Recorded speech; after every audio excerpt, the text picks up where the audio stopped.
بسم اللہ الرحمن الرحیم. Assalamu alaikum. Dear students, I am Uzma and I am the teacher of class 1 of subject Urdu.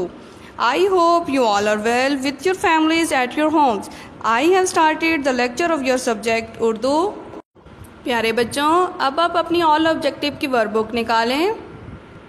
پیارے بچوں، آج ہم تصویری وضاحت میں شیر کے بارے میں پڑھیں گے. پیارے بچوں، شیر ایک جنگلی جانور ہے. یہ بہت خطرناک جانور ہے. یہ جنگل میں رہتا ہے. پیارے بچوں، اس کی 4 ٹانگیں ہوتی ہیں. اس کے 2 کان ہیں.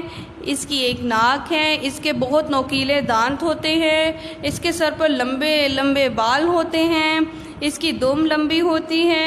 پیارے بچوں، یہ بہت تیز دوڑتا ہے اور یہ گوشت کھاتا ہے. پیارے بچوں، یہ کیا کھاتا ہے؟ یہ گوشت کھاتا ہے. پیارے بچوں، اب آپ اپنی آل آبجیکٹیو کا صفحہ نمبر 8 کھولیں.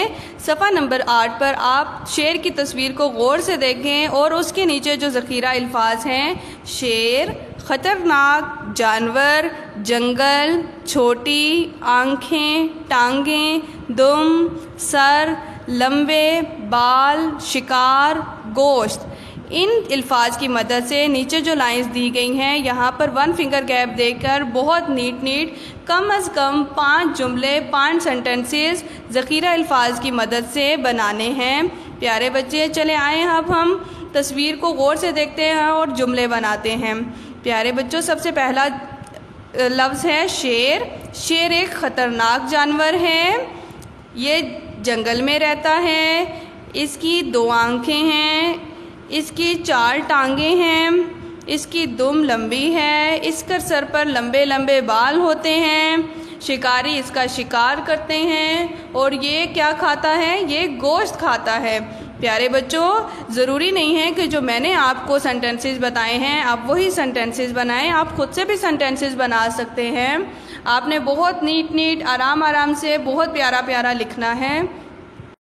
Dear students, subjective and objective notes has been provided, so you should write these notes on your Urdu copies. Okay, thanks. Allah Hafiz.